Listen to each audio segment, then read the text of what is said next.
What's up guys, that got the pencil here, and as you know, the 7 Deadly Sins is a series of many species, all of whom in their own way must be respected one way or another.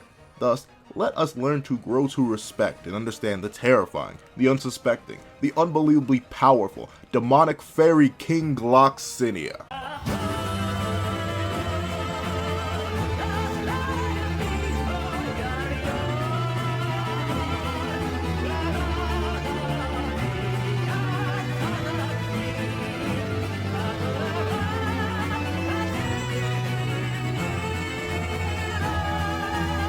Gloxinia is really unsuspecting. Honestly, he was portrayed as the most diminutive of the 10 Commandments, yet his power is clearly highlighted early. With the other 10 Commandments, he scared Hendrickson out of his mind, and is shown to easily keep up with his fellow Commandments, despite being, like the rest of them, completely drained of magic, his main ability. Then, upon seeing the 30,000 feet deep hole that Meliodas left with his magic, Gloxinia literally laughs at the feat, considering it a joke compared to his own power. Then, he's able to sense both Albions being defeated, and just directs Gallon where to go. This is much more showing for his senses and ability to comprehend certain things in comparison to his fellow commandments, which includes people like Zeldris, Monspeet, Darriere, all people who are able to sense magic from miles upon miles away without much issue, but Gloxinia is the one who senses it first.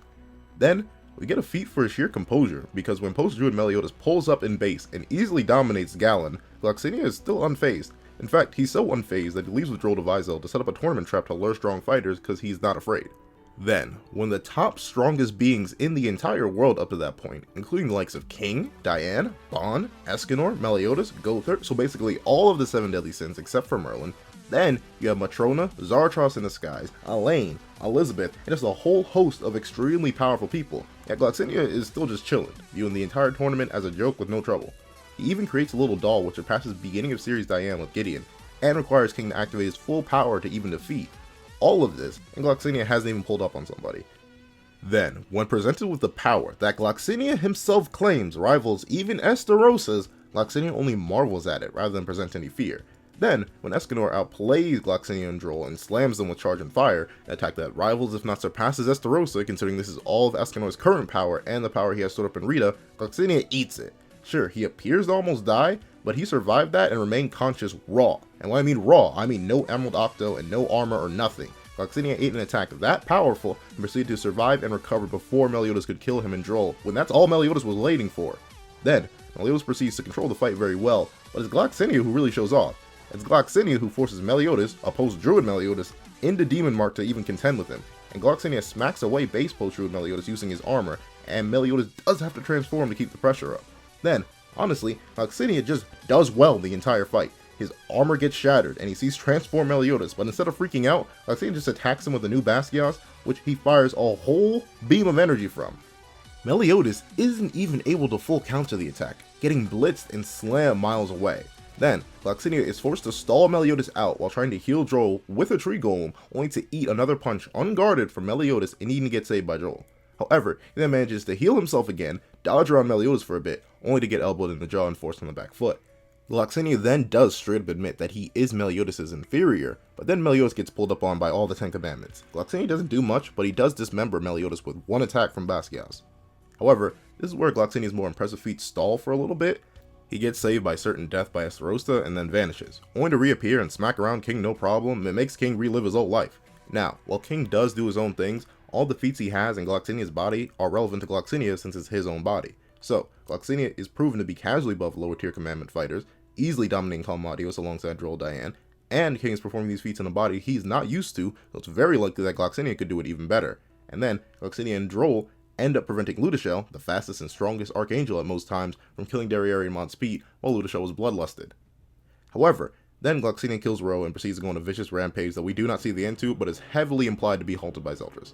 Then, after relinquishing his commandment back in the present, alongside Droll, he saves the 7 Deadly Sins from True Form Chandler, being able to react to and pierce Chandler. Then, he dies. That's it. It seems like so little. But you want to know what's wild though? Gloxinia. Gloxinia is still wild. Now, I'm not even talking about his abilities yet. Just raw power, he's absolutely wild. Gloxinia can easily slap around large mountain level threats without even fighting himself, simply using a plant doll that dominated Diane with Gideon. He also is superior to base Gallon and critical over Gallon, being able to force post-Druid Meliodas to transform into Demon Mark to fight him.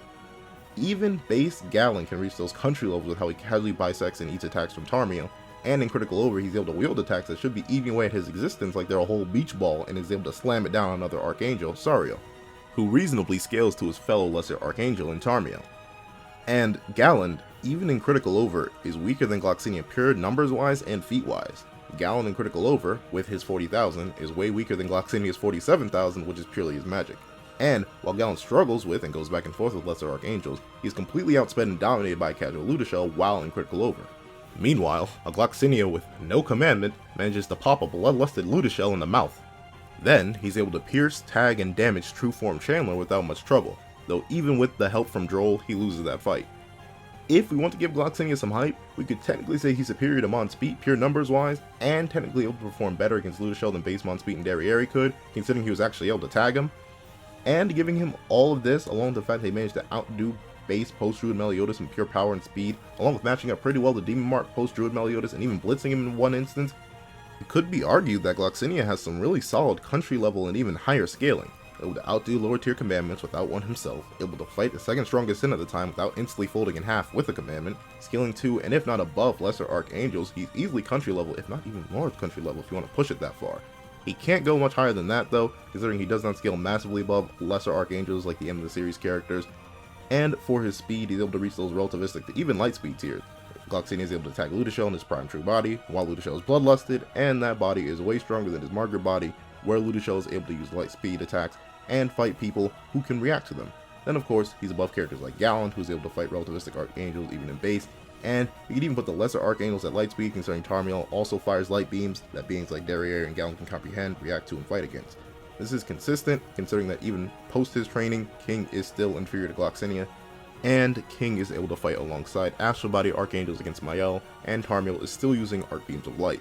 Thusly, speed-wise, it's very likely that Gloxinia is at least relativistic, more than likely fast and light considering how well he scales above relativistic and light speed characters like Galland, and scales to light speed characters like Tarmiel and even prime true body Ludishell with a little bit of hype. In short, a country, possibly large country level threat with light if not fast and light speed for your safer scaling. Now, you want to go crazy with Gloxinia? Ludicrous? A bit insane? Well, by scaling to the Archangels, even without a commandment, that means he scales to about an eighth of the power of the Supreme Deity. Gloxinia could be multi-large planetary by scaling to even a portion of the lowballed dwarf star level, more likely solar system level, possibly even higher Supreme Deity. Then, second on top of a commandment that Gloxinia receives, which is about a 20th of the Demon King's power, Gloxinia gets super high up there. For his speed in a meta that accepts blitz stacking, then Gloxinia is many times faster than light. At the beginning of series Meliodas, a casual lightning timer, gets blitzed by Galland, who gets blitzed by post-druid base Meliodas, who then transforms into Demon Mark, who then still proceeds to get blitzed by commandment Gloxinia. Then, you have a Gloxinia that gets up to multi-large planetary many times faster than light. However, if you want to go even crazier and beyond for speed, and accept the idea that a lot of Gotha's techniques are light-based, even at the beginning of this series with techniques like rewrite light, search light, a literal light beam in broadcast, and consider the fact that characters like beginning of series Gotha get easily reacted to and avoided by characters like miniature beginning of series Diane, who are massively inferior and get massively blitzed by characters like Galland, who get blitzed by post-druid base Meliodas, and Demon Mark post-druid Meliodas gets massively blitzed by Gloxinia. That's a lot of speed. And if you want to give Gloxinia even more hype, saying that one hit that he managed to get on Prime Bloodless Ludishell, you can get him to possibly hundreds of times fast and light, considering an Astral Body Ludishell is able to hold off and fight against the Night Amped Crisis Original Demon. But even I'll admit, that seems a bit too far for Gloxinia, considering he was fighting True Form Chandler by the skin of his teeth. However, if you want to put Gloxinia there, that's a place for him if you really want to wank him. So, where to put Gloxinia for some safer scaling, a large country level threat with fast and light speed. With some more lore-based scaling, he's easily multiplanetary with massively fast and light speeds. Gloxinia is a beast, no matter what meta you really want to put him in. However, that's how physically strong he is. Why is he so snapped everywhere else? Because of his abilities as the first Fairy King, that's why. So, Gloxinia has a long list of abilities that all stem from his origin as the Fairy King and his commandment. His magical ability is Disaster, a power that according to Merlin governs life and death itself. It allows Gloxinia to have complete control over nature, being able to raise and destroy plant life at a whim, and is even able to create multiple powerful constructs that surpass most of the beginning of the series. Along with this, since his ability is the exact same as the beginning of series King's, except stronger and more practiced, he should have access to all of King's abilities. That means on top of all his natural plant manipulation, he could advance or slow down a person's ailments such as rheumatism like King did to Cain, could tear open a tiny scratch into a gaping wound like King did to Meliodas with status promotion, and, according to Merlin, he could destroy or grow tumors to massive sizes, and turn the slightest and weakest of poisons into the deadliest toxin. There could even be an example of this with Deaththorn, one of Basquias' forms. Gloxinia's control over nature is so fine-tuned that he can just spawn plants to do whatever he wants. From scythe-like vines, Gloxinia also has the ability to induce a state of euphoria, seemingly manipulating people's minds and suppressing their senses, as he is able to stroll right inside the Fairy King's forest without being perceived, even though beings like King and Diane should be able to sense commandment tier fighters from hundreds of miles away. To move to his other abilities, he is a fairy king with full-grown wings at that, so he has access to all of their native abilities. He has a super strong connection to nature, and he has the natural ability to fly, even without moving his wings. Then, he can read a person's heart, aka reading their mind just by looking at them, meaning he can always know what his opponent is going to do. Then, like most fairies, he has access to telekinesis that is strong enough to allow him to lift beings way larger than him like Diane with no problem at all. Then, when given his commandment, he becomes a pseudo-demon, dipping into the power of darkness. He's in a similar case to Estarossa, in that he is an artificial demon, and he seemed to get the short end of the stick in comparison to Estarossa. Sure, he still gets an amp from his commandment like all who absorb them do, but the most darkness manipulation we see him use is covering the end of Emerald Octo with dark power. He never regenerates, makes solid constructs, or much of anything with his darkness. And honestly, it's likely he can and just chooses not to. Even Droll is able to make wing constructs to fly, and of course there's the goddess Estarossa who is able to fully manipulate the darkness. So with luck to that Gloxinia, person of the better or equal version of just about everything the Demon Clan's darkness had to offer, just refrains from using it in favor of his fairy equivalents. However, he still can and will steal souls and consume them for magic power, knowledge, and growth. Now, let's move to his weapon, the Spirit Spear Basquias. Gloxinia has masterful control over his weapon, which he can summon at will and constantly repair and resummon. It has 10 forms known, but not all of them are revealed. The first form is the Spear Basquias, which has nice utility. Gloxinia can just throw the thing really hard since it's a sharp weapon that he has total control over. Then, he can just summon it from a portal and fire a massive beam from the weapon that he can attack people with. Then he has the second form, Guardian, which allows Gloxinia to transform Basquias into a hornet creature that can paralyze its opponents with its stings. Then there's Form 5, the Igdor Armor. This allows Gloxinia, a person with 0 strength, to take his hand and slap base post-druid Meliodas to the ground, and it also enhances his defense. Then he has Form 7, Moonrose, which gives him access to the Droplet of Life, which allows him to perfectly heal all his injuries. And I mean all of them.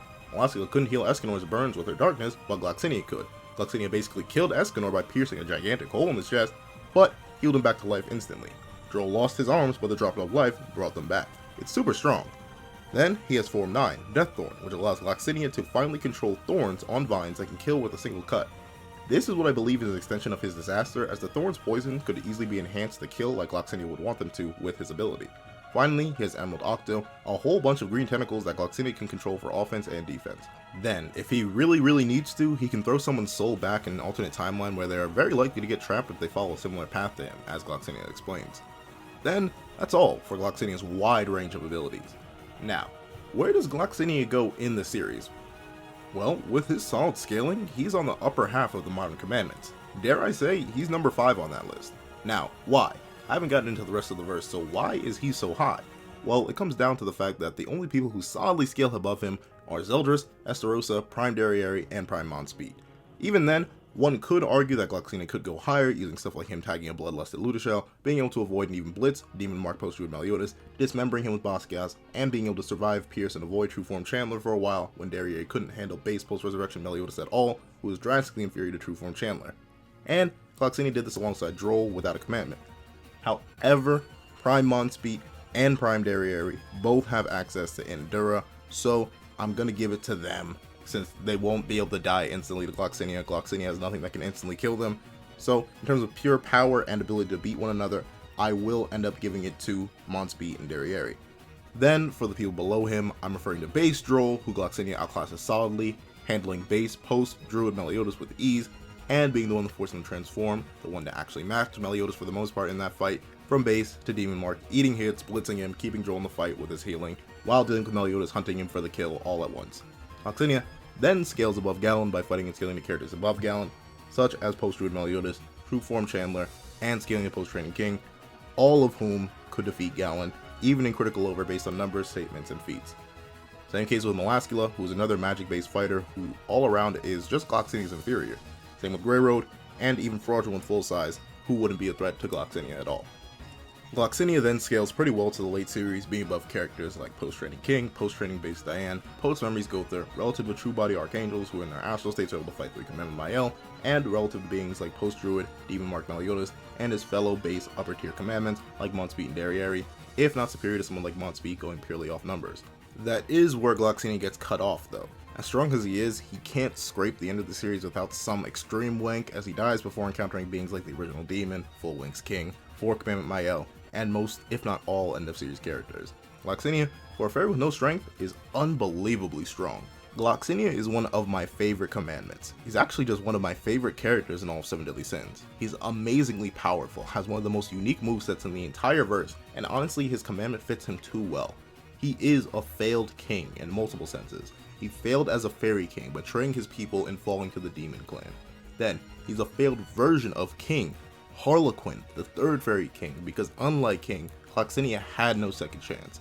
He had no Elaine to restore a wrong he had committed, and due to his natural bloodlusted reaction upon seeing his beloved sister Gerharde in pain and near death, he had no repose. He lost it, and went on a bloody rampage until he was forced out of it by a being beyond him. He was forced to be calm and placid, but the pain and hatred he had for humans lingered deep within his soul, shown off in his sadistic nature towards them. However, his heart was healed with time outside the coffin of eternal darkness, and witnessing the power and potential of the future of Britannia in King and Diane led to his willingness to relinquish his commandment and live out his last days making up for his sins. He was happy to die as a price to become the foundation for the future that the world will be built upon, and that is amazing. A powerful character with a powerful story and a powerful conclusion. Gloxinia truly is a king among kings. What's up guys, I got the pencil here and I hope you enjoyed the video.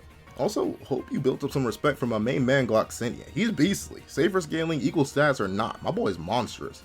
I love making this video, and y'all know what's coming in the next 2 weeks. Get ready for a massive video for the main man Meliodas. Thank you guys so much for watching. Please be sure to like, share, comment, and subscribe, and I hope you guys have a wonderful day. This is That Guy with the Pencil, writing off.